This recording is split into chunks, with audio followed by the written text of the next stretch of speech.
Mira la primera carta de Juan, al capítulo 4. El apóstol Juan escribe el Evangelio de Juan, luego primera de Juan, segunda de Juan y tercera de Juan. En primera de Juan, la primera carta del apóstol Juan, vamos a ir al capítulo 4.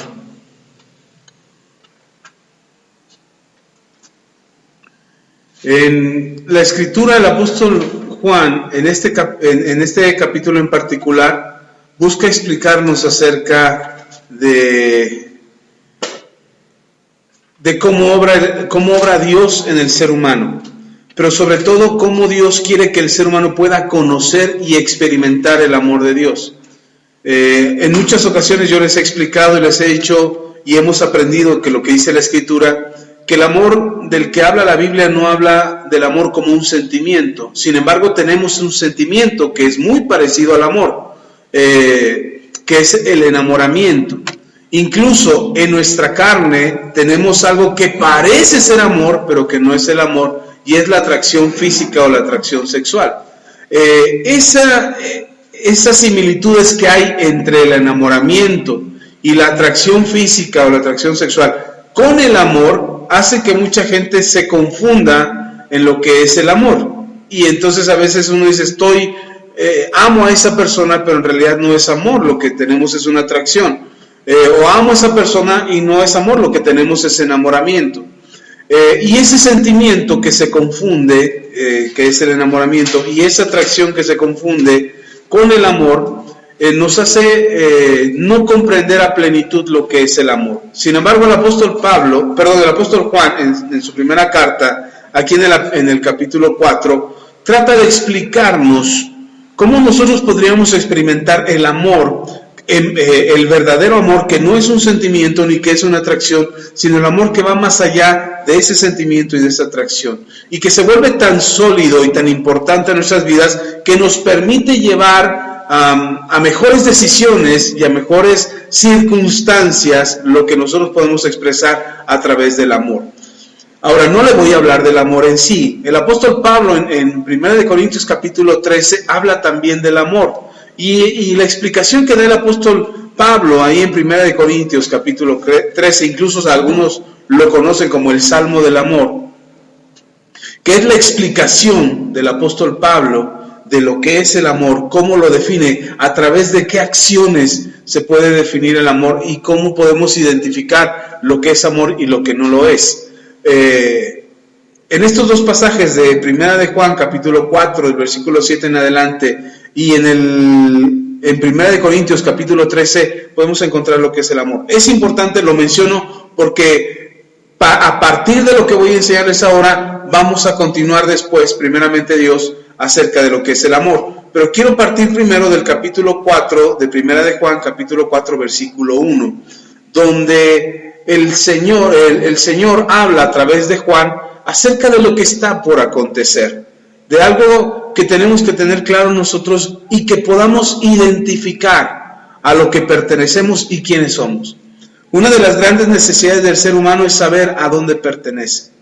El ser humano necesita identidad, necesita saber de qué familia es, quiénes son sus padres, cuál es su sangre, cuál es su raza, cuál es su nación, cuáles sus gustos, sus aficiones, su escuela, sus estudios, su profesión, su oficio. Necesita saberlo, necesita esa identidad. ¿Cuál es su equipo de fútbol? ¿Cuál es su equipo favorito? Necesita esa identidad. ¿Por qué necesita una identidad? Porque las personas generalmente se definen a sí mismas con lo que se identifican. Es decir, si yo me identifico con un equipo de fútbol, conocí a un amigo que le preguntabas, ¿y tú quién eres? La maestra de humanidades en la universidad tenía esa costumbre de que entraba al salón y preguntaba, vamos a ver si cada quien, ¿qué es lo que esperas de la vida? Y pues ya sabe, el clásico, ¿no? Salir adelante.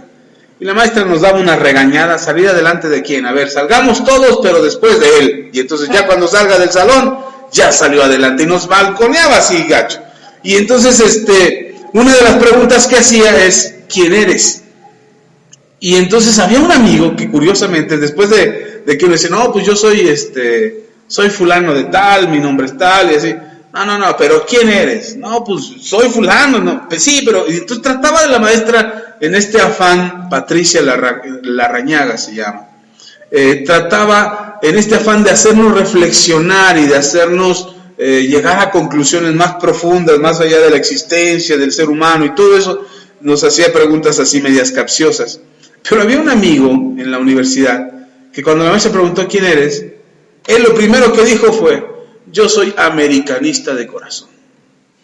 Antes de decir su nombre, antes de decir cualquier cosa, lo primero que dijo es que él iba a la América y que eso lo definía. Y la verdad es que sí, no había día que no fuera o con su playera de la América, o con sus tenis de la América, o con su sudadera de la América, pero todos los días llevaba algo de la América. Su llavero no podía faltar, su mochila no podía faltar. Entonces, claramente tú veías que ese hombre, en aquel tiempo, pues éramos jóvenes, pero en aquel tiempo lo definía su equipo de fútbol. Y lamentablemente muchas personas tratan de adquirir una identidad para definirse a sí mismos. Y digo lamentablemente porque realmente no es con lo que nos identificamos lo que somos, sino por lo que somos es con lo que nos identificamos. Y la Biblia, el apóstol Juan nos habla acerca de esto, después hablaremos acerca del amor, pero hoy quiero hablarle acerca de esto. Dice el apóstol Juan en el capítulo 4 de su primera carta, en el versículo 1, del versículo 1 al 6, dice: amados, no creáis a todo espíritu, sino probad los espíritus, si son de Dios, porque muchos falsos profetas han salido por el mundo. Y en esto conoced al Espíritu de Dios. Todo espíritu que confiesa que Jesucristo ha venido en carne, esa persona o ese espíritu es de Dios.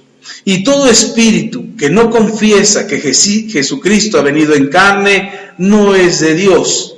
Y este es el espíritu del anticristo, el cual vosotros habéis oído que viene y que ahora ya está en el mundo. Hijitos, vosotros sois de Dios y los habéis vencido, porque mayor es el que está en vosotros que el que está en el mundo. Y ellos son del mundo, y por eso hablan del mundo, y el mundo los oye.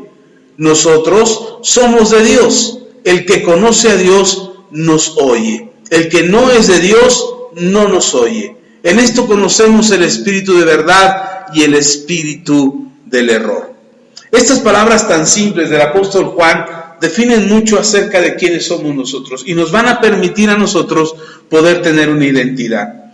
No que nos identifiquemos para ser, es decir, no quiero identificarme con el cristiano para definirme como ser humano, sino porque yo entiendo quién soy y entiendo lo que creo, entonces puedo identificarme con alguien, con un grupo, con una iglesia, con una persona que me hace ver o que me hace entender lo mismo que yo creo, lo mismo que yo entiendo y lo mismo que yo recibo. Entonces entendemos las mismas cosas, creemos las mismas cosas, por lo tanto eso genera identidad. El problema es que tratamos al revés. La gran mayoría de los cristianos tratamos de que sea al revés. Quisiéramos que nos convencieran para poder creer. Quisiéramos que nos convencieran con un discurso, con un buen sermón, con una buena enseñanza, con un buen milagro, de manera que al verlo, entonces estoy tan convencido que ahora sí creo. Pero en realidad es un acto de voluntad personal, donde nosotros decidimos lo que queremos creer y decidimos a quién queremos escuchar. Y sucede algo curioso. El apóstol Juan lo pone de una manera muy simple. Dice: el que confiesa que Jesús vino en carne es de Dios. El que no lo confiesa o el que niega esto no es de Dios. Parece tan simple. Dice: ay, pero está muy sencilla la cosa. ¿Cómo podría ser así de simple? La verdad es que es así de simple. Dios no lo dejó tan simple y tan sencillo, porque uno de los grandes problemas de las creencias en el mundo entero, la humanidad tiene infinidad de creencias, pero uno de los problemas de las creencias del ser humano en el mundo entero es que tratamos de complicarnos la existencia divina.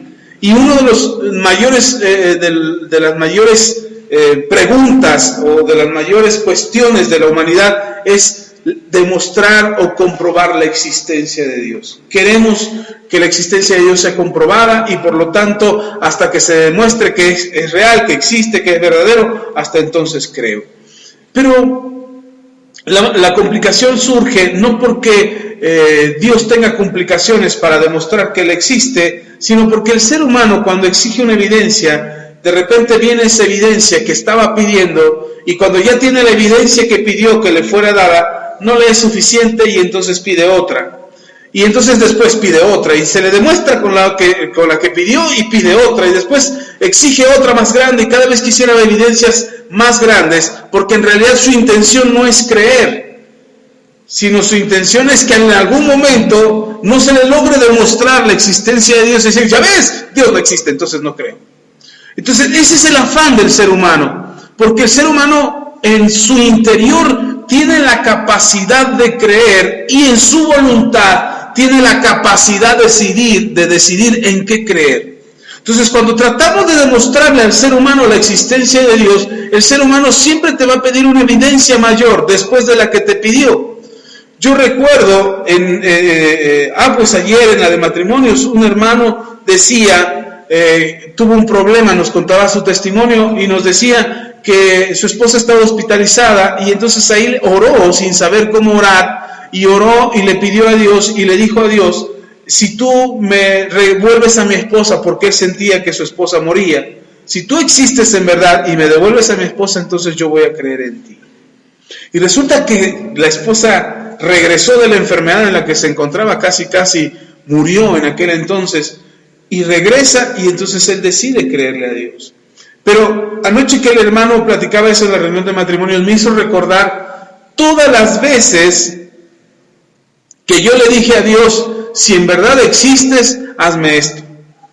Y lo hacía. Y luego le decía otra vez, surgía otro problema, pero cuando ya Dios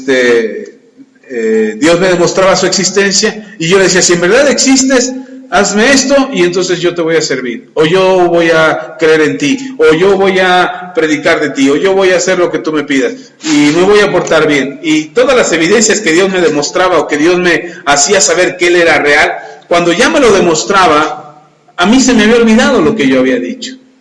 Y entonces después no hacía ni a lo que yo me había comprometido, ni hacía lo que yo había pedido, lo que yo había dicho que iba a hacer.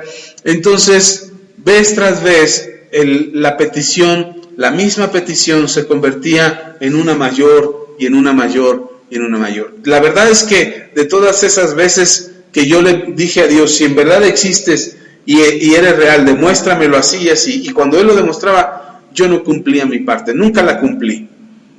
Hasta después, de mucho tiempo después, que el Señor tocó mi corazón y yo me convertí a Cristo, de repente en varias ocasiones o en algún otro momento, el Señor me recordaba y me decía, ¿te acuerdas cuando me prometiste esto?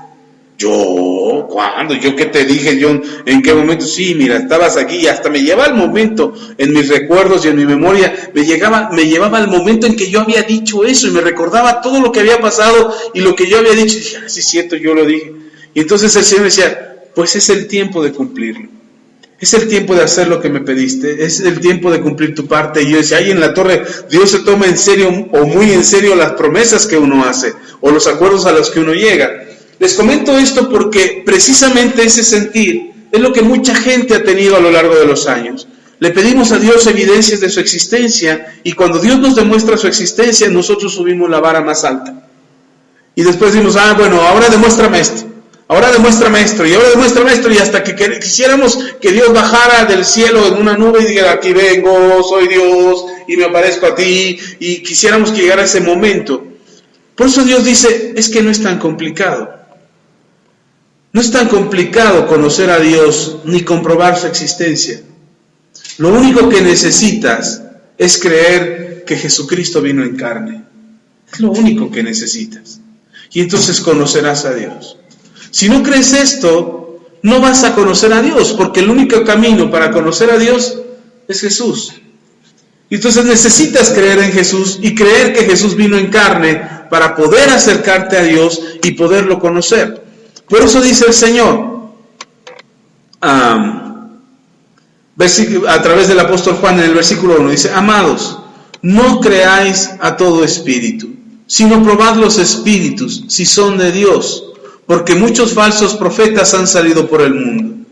No dice el apóstol Juan, como una instrucción de parte de Dios, no dice, pregunten las credenciales, pregunten los testimonios, pregúntenle al pastor si lo conoce, o investiguen por ahí en internet a ver si lo conocen. No dice, el apóstol Juan apela al espíritu nuestro, apela a lo que Dios ya ha puesto en nosotros. Dice, probad los espíritus si son de Dios. Probad si a la persona que estás escuchando, que te está enseñando, que te está hablando de parte de Dios, lo que te está diciendo tiene que ver con Dios o no. Si lo que te está enseñando glorifica a Dios o no, te acerca a Dios o no, te hace madurar espiritualmente o no te hace madurar. Necesitamos escuchar, porque hay muchas voces hoy en día. Y mire que Juan lo dijo hace casi 2000 años, cuando no había internet. Ahora imagínense hoy que hay internet. Juan se hubiera asustado, hubiera dicho ahí en la torre, cuánta gente habla en internet, cuántos mensajes, cuántos predicadores, cuánta gente está dando información en internet. Por eso es importante que nosotros debemos de tomar la decisión de lo que escuchamos. Y lo que escuchamos tenemos que probarlo. Si lo que estamos escuchando, ya sea música, ya sean predicaciones, ya sea un programa de televisión, ya sea una película, si lo que estamos escuchando nos ayuda o no, nos edifica o no, y eso tenemos que probarlo nosotros. ¿Cómo lo pruebas? No estoy diciendo que pruebes a Dios, prueba los que oyes. Incluso tendrías que probar a tu pastor, si lo que tu pastor está diciendo es cierto o no es cierto, es bíblico o no, se concuerda con la palabra de Dios o te está inventando un cuento chino. Tendrías que probarlo para que lo que tú escuches te edifique. Ese es el propósito de probar lo que escuchamos. Tenemos que escuchar con atención y probarlo. ¿Cómo pruebas? Para probarlo necesitas una medida. ¿Cómo sabes que 1 metro es 1 metro? Necesitas medirlo con un estándar. ¿Cuál es el estándar? El estándar del metro. ¿De dónde conseguimos los metros que hoy tenemos en día?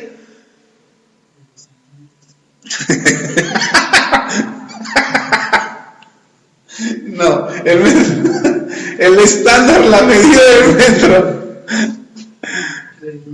Hay un metro original, que es el que se supone de ahí está, si no me equivoco, está en Inglaterra, creo, no estoy muy seguro, que es hay una medida estándar, que es el que dijeron, esta es la medida original del metro, y a partir de ahí se toman las medidas y los estándares que surgen para que se van para todo el mundo, y entonces hay un metro estándar, que ese es lo que nos permite saber cuánto es un metro.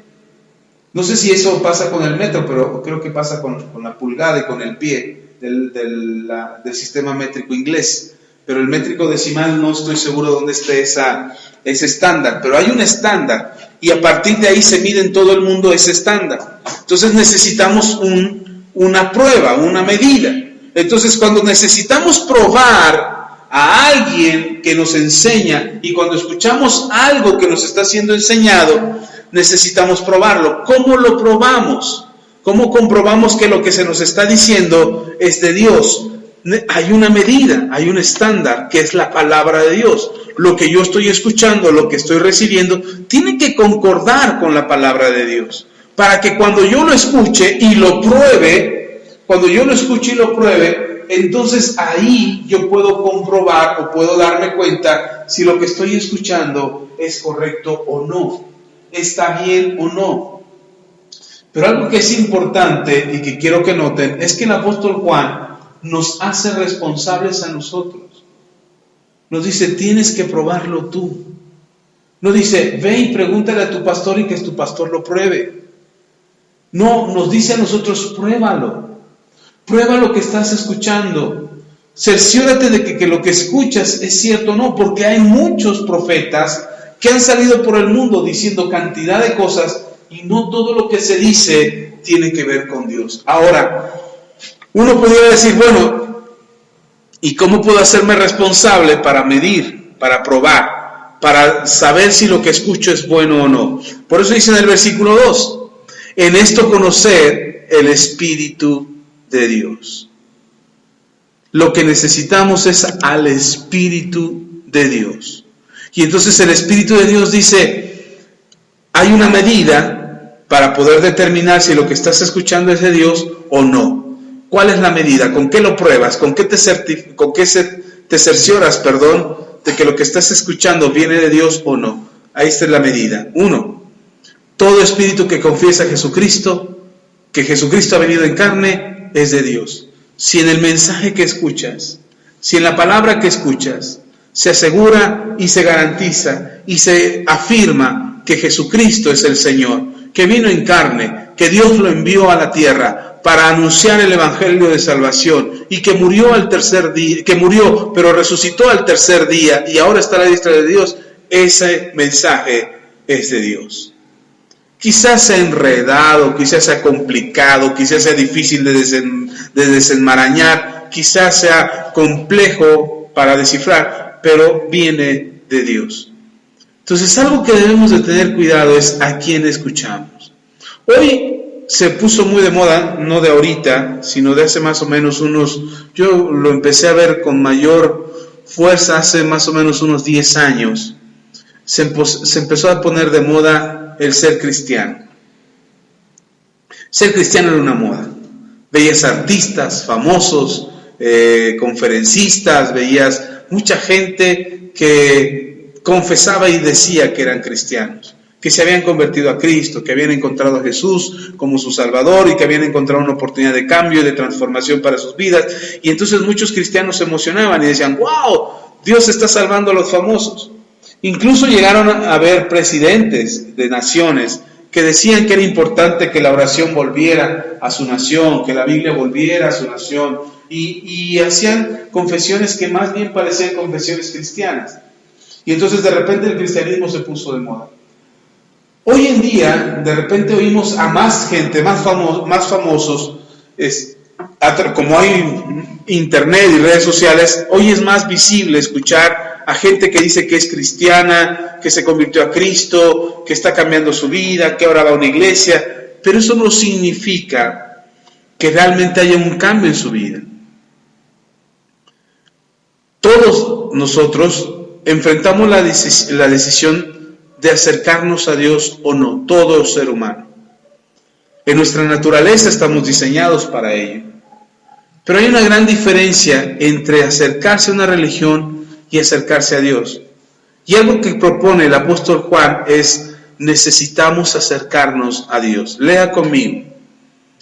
Versículo 4. Hijitos, vosotros sois de Dios. Vosotros sois de Dios. Si alguien te pregunta, ¿quién eres? No vas a decir, soy americanista como mi compañero en la universidad. Tú puedes decir, soy de Dios. Porque antes que tu nombre terrenal y el nombre que te pusieron tus padres, y antes de que seas ingeniero, y antes de que seas un comerciante, o antes de que seas un licenciado, o antes de que seas cualquier cosa, si algo va a determinar lo que logres en la vida, es que eres de Dios. Y no solamente eres de Dios como un objeto que le pertenece, sino que hace referencia a que somos hijos de Dios. Vosotros sois de Dios, dice, y los habéis vencido, porque mayor es el que está en vosotros que el que está en el mundo. Si algo debemos entender es que al pertenecerle a Dios, no somos un objeto que Dios fue al supermercado y compró y ahora le pertenece a Él, sino que Él decidió que nosotros fuésemos de Él, no como objetos que le pertenecen, sino como lugares, cuerpos, personas, seres humanos en donde Él habita. Él decidió que este cuerpo fuera su templo. El rey David decide construir el templo para Dios y Dios le dice a David, ¿acaso puedes contenerme en 4 paredes?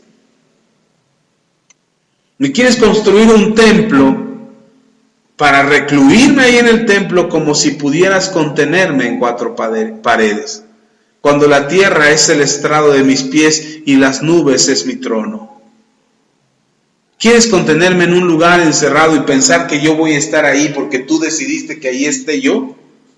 No puedes contenerme. Yo no habito, dice el Señor, le dice a David, yo no habito en templos hechos por manos humanas. No pueden contenerme a mí. Y sin embargo, habiendo dicho eso Dios dice que Él decidió habitar en nosotros, y el apóstol Pablo lo dice, que ahora somos templo del Espíritu Santo. Él habita en nosotros. Entonces somos de Él, no porque nos compró como objetos, sino que somos de Él porque nos redimió con su sangre, pagó con su vida para perdón de nuestros pecados, pero decidió adquirirnos, comprarnos con precio de sangre por la vida de su Hijo Jesús. Decidió adquirirnos para habitar en nosotros. No es un objeto que compró y lo tiene en la alacena, sino nos compró, nos redimió, canceló cualquier maldición que había sobre nosotros para habitar en nosotros. Por eso dice Juan, hijitos, no se preocupen. Ustedes ya vencieron a estos falsos profetas, ustedes ya vencieron al mundo, porque es mayor el que está en ustedes que el que está en el mundo. Y entonces dos cuestiones acerca de nuestra identidad. Uno, somos de Dios. Dos, Dios está en nosotros. Y no es que seamos ahora nosotros dioses. A nosotros los seres humanos nos encanta hacernos a la idea de que el ser humano puede tener capacidades mayores que las de los seres humanos normales.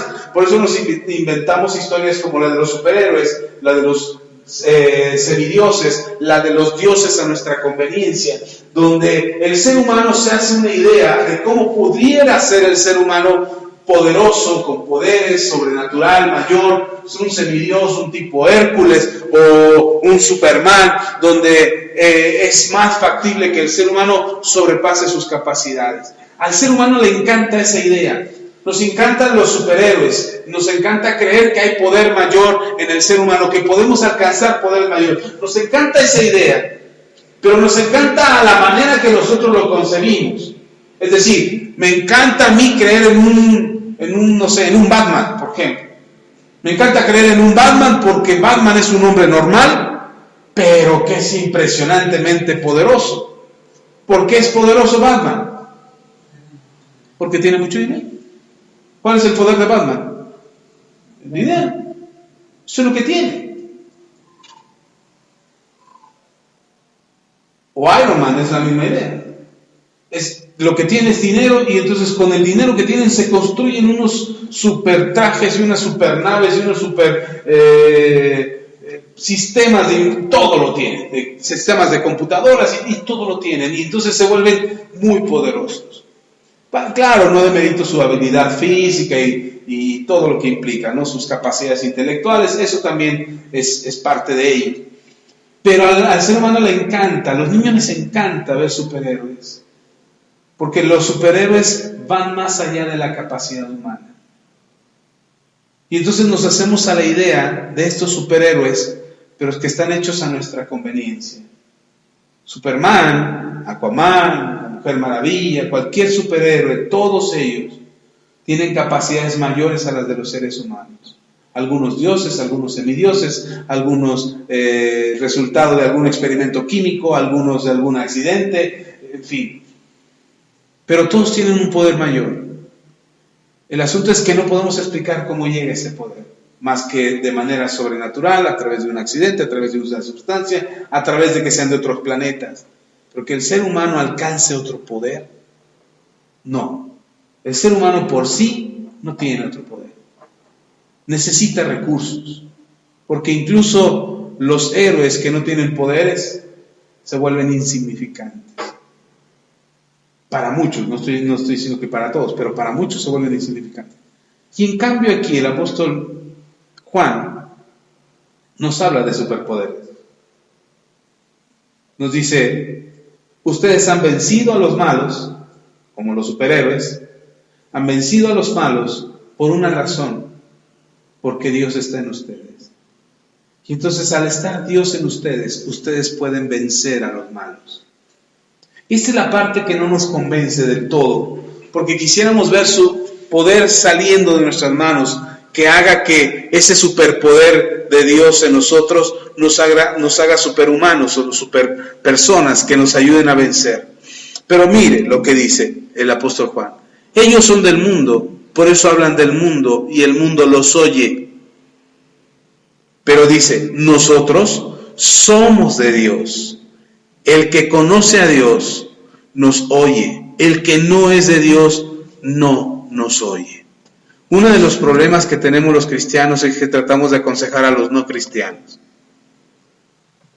Y entonces los no cristianos quieren el consejo, te buscan para el consejo, les das el consejo, pero hacen lo que se les da su gana. Y no escuchan el consejo. Debería de ser al revés. Los cristianos deberíamos de buscar el consejo, escuchar el consejo y hacer el consejo. Porque se supone que el consejo viene de Dios. Y dice, y en esto conocemos el espíritu de verdad y el espíritu de error. En lo que hay en nosotros. Así es como podemos distinguir lo que es verdad y lo que es mentira. Lo que viene de Dios y lo que no viene de Dios. Lo que nos edifica y lo que no nos edifica. Lo que nos hace mejores y lo que no. ¿Cómo podemos distinguir la verdad y el error? Porque Dios está en nosotros. Quiero concluir con esto.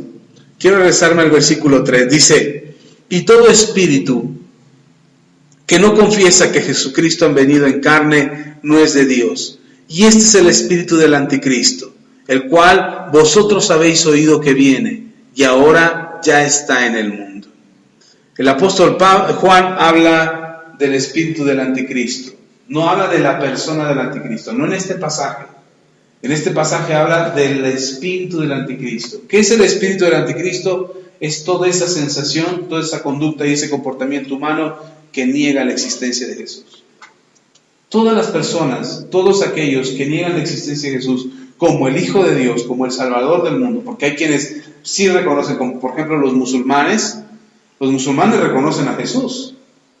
Y lo reconocen que estuvo, y ellos pueden asegurar las fechas que tienen, porque tienen en sus registros la existencia de Jesús. Ellos garantizan y dicen, sí, Jesús estuvo, y anduvo de aquí para allá, y visitó tales lugares, y anduvo aquí en la tierra, y hizo esto, hizo lo otro, lo supimos que lo hizo. Hay testimonio, hay registros, hay evidencias, tenemos las pruebas de que Jesús hizo. Los musulmanes, no estoy hablando de cristianos. Incluso en su Corán, que es su libro religioso, en su Corán mencionan a Jesucristo. Y lo mencionan como profeta. El hecho de que reconozcas que Jesús existió no te hace ya una persona que está sensible, un seguidor de Él. Él puede reconocer que Jesús estuvo, que Jesús existió, puedes reconocerlo, pero no significa que creas en Él. Los musulmanes no creen que Jesús es el Hijo de Dios. Ni que es Dios que vino a la tierra en carne. Ellos no creen eso. Ellos creen que es un profeta. Ellos creen que es un maestro judío. Que por cierto, los judíos son sus enemigos. Que fue un maestro judío que estuvo en la tierra. Es un enemigo de ellos, pero es al único judío que respetan. No tan enemigo, pero lo respetan porque dicen sus enseñanzas son ciertas. Sus enseñanzas son válidas. Sus enseñanzas vienen de Dios. Pero por ser judío, no lo reciben, no lo siguen. Entonces tú puedes decir que Jesús existió, pero no reconocer que Jesús es el Hijo de Dios y que vino en carne. Cuando nosotros peleamos con eso en nuestro corazón, porque en algún momento lo vamos a pelear, en algún momento tu carne te va a decir, no es cierto, el pastor te está engañando, no es cierto que es verdad que Jesús existe. No es cierto que es verdad que Jesús es el Hijo de Dios. No es cierto que Jesús murió en la cruz y resucitó al tercer día. Lo vas a luchar, todos, aún los más cristianos, los que son muy, muy cristianos, también lo pelean en algún momento en su conciencia. Porque en algún momento en su conciencia se va a pelear la verdad con el error. Y en algún momento el espíritu del anticristo, no estoy hablando del anticristo, el anticristo seguramente ya existe por ahí en algún lugar del planeta, y está construyendo su estructura para poder manifestarse en algún momento. En algún momento se manifestará. No estoy hablando de la persona del anticristo, estoy hablando del espíritu del anticristo. ¿Qué es el espíritu del anticristo? Es negar la existencia de Jesús. Es negar que Jesús es el Salvador del mundo. Ese es el espíritu del anticristo. Y todos, cristianos o no cristianos, van a enfrentar ese sentir en su corazón en algún momento. En algún momento van a sentir esa necesidad de cuestionarse si en verdad Jesús existió o no. Lamentablemente hay muchos que se quedan en la superficialidad de decir, no, no es cierto. ¿Por qué no es cierto? Porque yo digo que no es cierto. Oye, ¿Dios existe o no existe? No existe. ¿Por qué no existe? Porque yo digo que no existe y ya. No tengo que explicar nada. Ok. Esa es su capacidad de razonamiento y ese es su límite de razonamiento. Hasta ahí llega.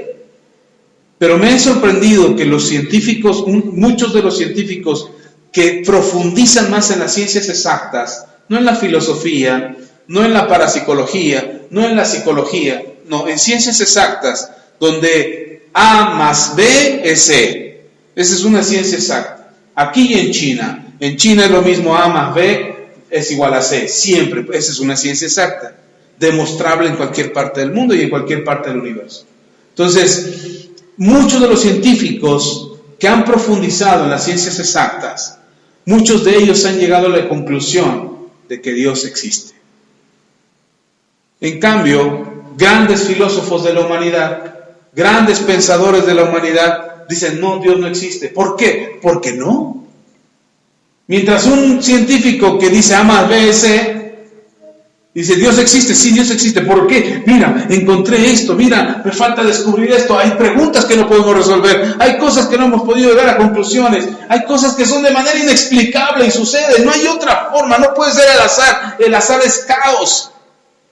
Tiene que haber un diseño, tiene que haber una estructura, tiene que haber una forma para que suceda. No puede ser algo una casualidad, tiene que haber un perfecto diseño. Y entonces ellos llegan a esas conclusiones y dicen, Dios es real. Lo que les quiero decir con esto es que nosotros tenemos la capacidad de reflexionar, de analizar, de pensar. El sentimiento de negar la existencia de Cristo le pasa a todos. A todos le pasa. Y cuando eso suceda, vas a encontrarte entre la verdad y el error. Yo no estoy diciendo cuál es verdad y cuál es error, pero te vas a encontrar con la verdad y el error. Y mientras no profundicemos con claridad y no dejemos libertad a la prueba, a lo que estamos probando, al estándar de lo que estamos viviendo, tiene que haber una medida. ¿Con qué lo voy a comparar? Yo no voy a hablar de matemáticas tomando un libro de química. Para hablar de matemáticas necesito un libro de matemáticas. Para hablar de Dios, me sorprendía, el otro día estaba viendo una entrevista y le preguntaban a un hombre importante, un periodista importante, no en México, era un periodista de Estados Unidos. Y le decían, tú eres cristiano porque tus padres son cristianos. Y dice, no, mis padres son cristianos, yo soy ateo. Y le preguntan, ¿y por qué eres ateo? Dice, porque no creo en Dios. ¿En cuál Dios? Dicen, el Dios de los cristianos. Entonces reconoces que hay un Dios. Sí, hay un Dios, pero no creo en Él. Ah, bueno, ese es un ateo. Alguien que reconoce que hay un Dios, pero no cree en Él. Porque no puede ser ateo sin un Dios. Pues si yo soy ateo porque no existe Dios, eso es mentira. Para que seas ateo tienes que ser un anti-Dios, un contra Dios. No creo en Dios. Tú tienes tu Dios, existe tu Dios, pero yo no creo en tu Dios. Por eso soy un ateo. Hay otras cosas que son los agnósticos, los escépticos, etcétera, etcétera, etcétera. Hay mucha cantidad de gente que no cree. Pero de lo que quiero advertirles ahora es de esa sensación de negar la existencia de Jesús. Si en algún momento la enfrentas, si en algún momento te encuentras con la situación de negar la existencia de Jesús, profundiza, busca la verdad, pon a prueba lo que escuchas, no escuches cualquier cosa, ve y profundiza, no te quedes con la idea de alguien más, no te quedes con el pensamiento de otro. Hace poquito les mencionaba a Friedrich Nietzsche, y a mí me sorprendía, porque me puse a leer acerca de él y estudiar acerca de él, me sorprendía su pensamiento. Y la verdad es un sentimiento, más que un sentimiento, un pensamiento filosófico y profundo, lo que él expone. Yo lo que leo, cuando lo leo más bien un sentimiento de enojo contra el que cree. Él está enojado contra los que creen. Yo me puedo enojar contigo porque le vayas a la América. pero me puedo sentar a la mesa y comer contigo tranquilamente y llevarnos bien y hablar bien. No me gusta que le vayas a ese equipo. Bueno, yo no sé de fútbol, no se vaya a ofender, pero estoy poniendo un ejemplo. Pero si tú le vas a la América y yo te odio porque le vas a la América, estoy quitando de tu persona, estoy desvalorizando tu persona al punto de creer que eres como un balón de fútbol. No eres una persona, eres un balón de fútbol. Te odio porque le vas a la América. ¿Y todo lo demás no importa?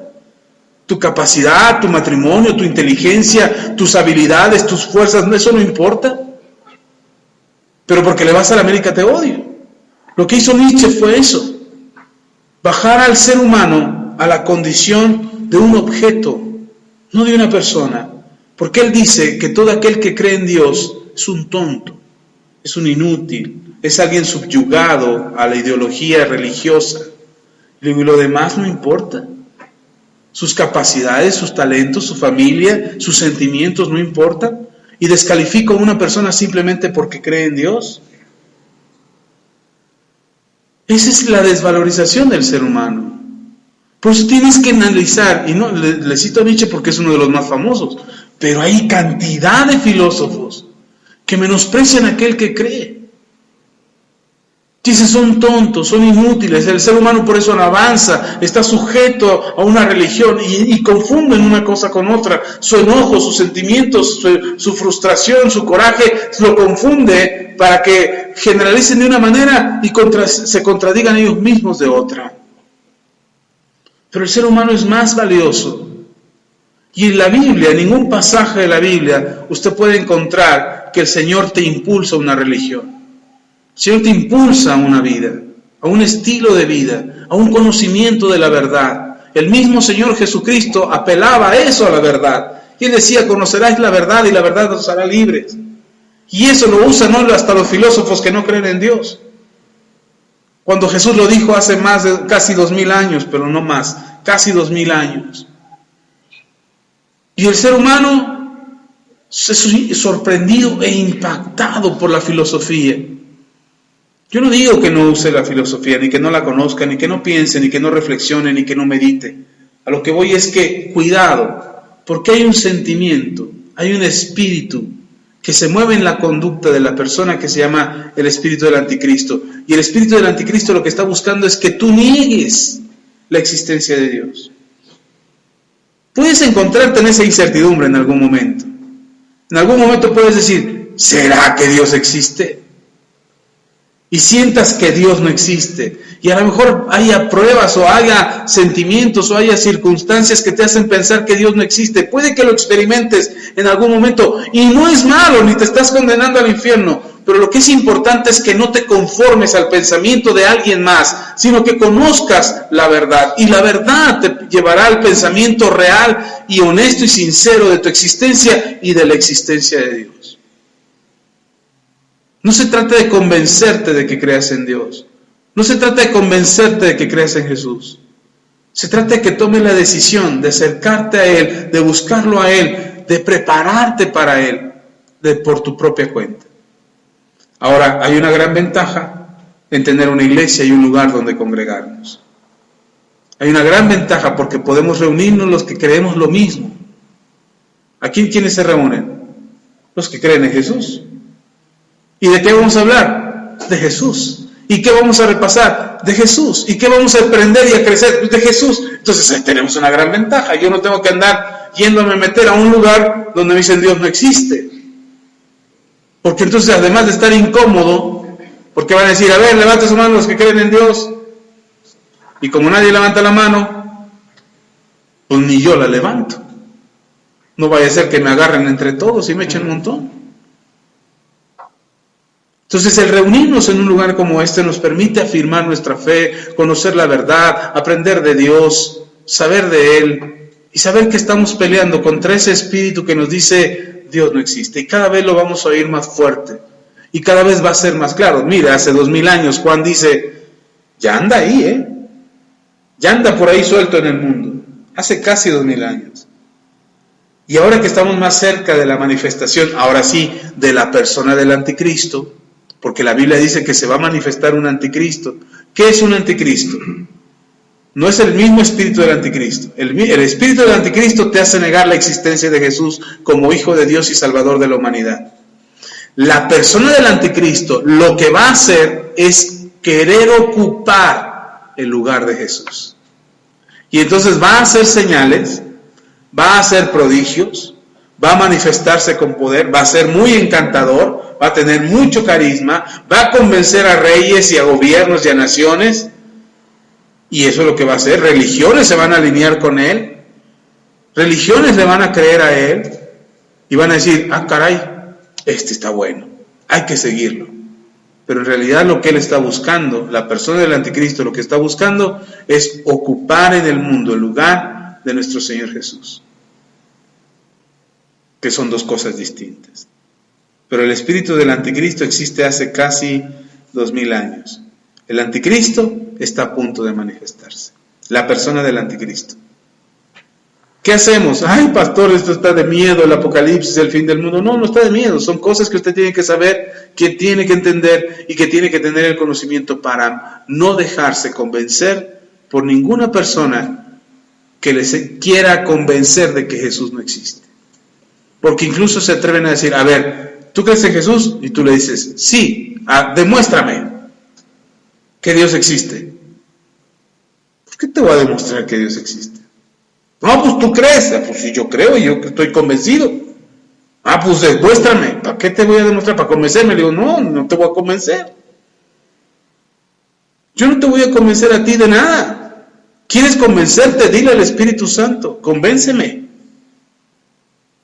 Y van a ver cómo el Espíritu Santo sí los convence.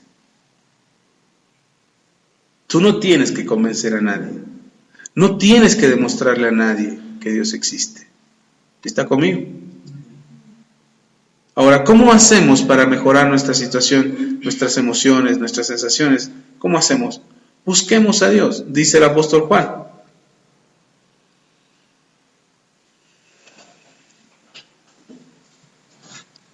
Ahora vamos a brincarnos al versículo 7. Dice, amados, amémonos unos a otros, porque el amor es de Dios. Todo aquel que ama es nacido de Dios y conoce a Dios. El que no ama no ha conocido a Dios, porque Dios es amor. Primera de Juan, capítulo 4, versículos 7 y 8. Entonces, ¿qué tenemos que hacer? Para acercarnos a Dios, para conocer a Dios, para saber quién es Dios, para experimentar a Dios y comprobar su existencia, ama. Ama. Jesús lo dijo de una manera simple, ama a Dios sobre todas las cosas y a tu prójimo como a ti mismo. Y en eso se resume toda la ley y los profetas. Y te vas a evitar complicaciones, situaciones emocionales, existenciales, que se complican o que te perjudican o que te hacen creer o generar una confusión en tu cabeza y en tu corazón. Ama a Dios. Ahora, no le estamos hablando a gente que no cree, usted cree. Y usted que cree, ame a Dios. Y ame a su prójimo. Y cada vez que experimentes el amor y que pongas en práctica el amor de Dios, entonces en ese momento te vas a dar cuenta de que Dios es real. Y cada vez Dios te va a convencer más. Entonces no te tienes que dejar convencer ni de andar convenciendo al mundo. Deja que el Espíritu Santo obre. Deja que el Espíritu Santo trate contigo. Si alguna vez alguien te dice, a ver, convénceme de que tu Dios existe, no. ¿Quieres estar convencido de que Dios exista? Vamos a hablar con aquel que te puede convencer. Vamos a orar. No, dame pruebas, evidencias. No. Vamos a orar. Y le vamos a decir al Espíritu Santo que te convenza. Pero tú tienes que estar dispuesto. ¿Quieres ser convencido? Sí. ¿Quieres que te demuestre? Sí. Bueno, vamos a orar. Yo no te voy a decir nada, no te voy a hablar de nada. El que te lo va a demostrar es el Espíritu Santo.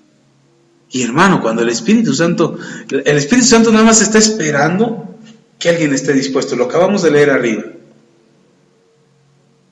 Acerca del Espíritu de Dios. Cuando alguien está dispuesto, el Espíritu Santo dice, tú querías verme. ¿Querías hablar conmigo?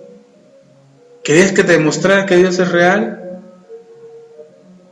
Escuché un testimonio, bueno, varios testimonios, de unos musulmanes.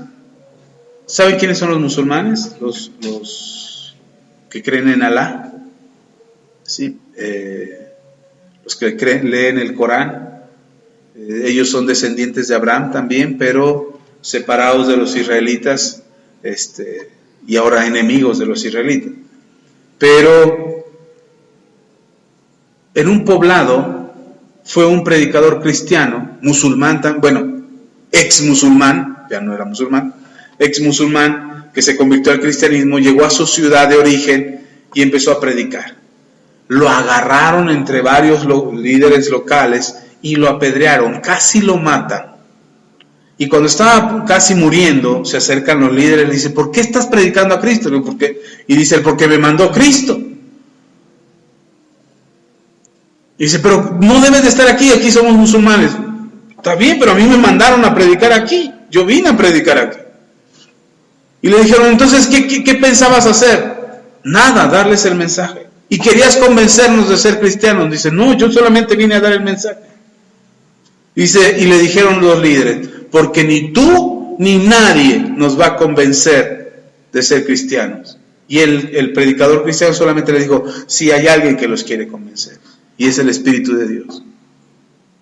Y uno muy valientón, el líder de todos, dice: pues a ver qué nos convenza. Esa noche los líderes, todos los líderes del pueblo, tuvieron pesadillas y soñaron con Jesús. Y Jesús les hablaba y les decía: ¿por qué golpearon a mi hijo? ¿Por qué no quieren creer en mí? ¿Qué pruebas necesitan para creer en mí? Todos el mismo sueño. Y en el sueño les decían: ¿qué hacemos? Arrepiéntanse, vayan y busquen al que golpearon y que los lleve a mí. Lo fueron hasta el hospital, porque ahí fue a dar el pobre hombre. Fueron hasta el hospital y ahí lo rodearon y le dijeron: soñamos con Jesús. Y él decía: sí, anoche estuve orando por ustedes y que el Espíritu Santo les tratara a ustedes. Y esa noche ellos tuvieron las pesadillas mientras él oraba. Y al otro día vinieron a buscarlo y todos ellos recibieron a Cristo, y ahora hay una iglesia cristiana en ese poblado. Y el 98% de esa población es cristiana ahora. Solo algunos que andan por ahí todavía sin creer. Por eso no tienes que convencer a nadie. Solamente da el mensaje y deja que el Espíritu Santo se encargue. Él hará el resto. Y si alguien te pide evidencias de tu fe, tú solamente dices: bueno, la única evidencia que te puedo dar soy yo mismo y lo que Dios está haciendo en mí. Eso es lo que les puedo decir. Yo, cuando alguien me pregunta: ¿qué pruebas tienes de tu fe? Yo soy una prueba viva. Lo que Dios está haciendo en mí, lo que antes era y lo que ahora soy. Y hay quienes se atreven a decirme: ay, sí, pero eso lo puede hacer cualquier persona con fuerza de voluntad. Digo, esa es precisamente la diferencia. Que yo ya no tenía fuerza de voluntad. Que yo ya no podía, es más, yo ya no quería ni vivir. Y Él hizo una diferencia en mí. No tenemos que demostrarle nada a nadie, pero sí tenemos que comprobar lo que escuchamos. Ponga a prueba lo que escucha. Hoy tiene acceso a la información. Deje que el Espíritu Santo le hable. Pero cuidado con el espíritu del anticristo, porque él te va a decir: no es verdad. Y al final vas a tener una lucha entre el espíritu de verdad y el espíritu de error. Si le hicieras caso al espíritu de error, ya habrá ganado el espíritu de error, pero tú vivirás en una equivocación. Si le haces caso al espíritu de verdad, habrá ganado el espíritu de verdad, pero tú vivirás con libertad y con consecuencias favorables hacia tu vida. Amén. Vamos a orar. Póngase de pie.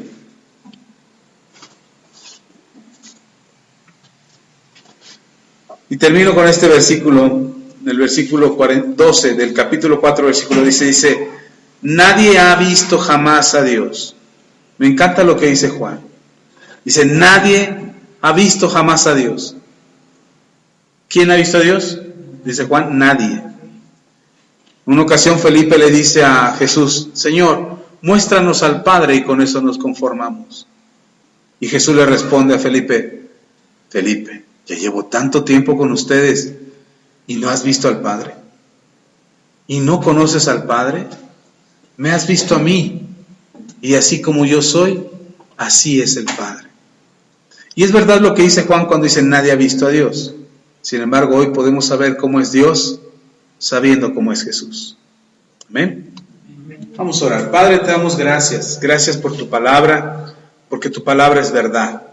Te pedimos en el nombre de Jesús que nos ayudes, porque sabemos que hay mucho a nuestro alrededor, en la música, en la televisión, en las redes sociales. Hay mucho que nos habla de la no existencia de Cristo. Pero te queremos pedir, Señor, en el nombre de Jesús, que seas tú quien nos ayude, que seas tú quien nos sostenga, que nos dé la fuerza, que nos permita, Señor, acercarnos a ti, a través de la convicción de nuestro corazón, de saber, Padre, en el nombre de Jesús, que estamos seguros en ti. Queremos conocerte más y más, conocer tu amor, aprender a amar a nuestro prójimo y amarte a ti.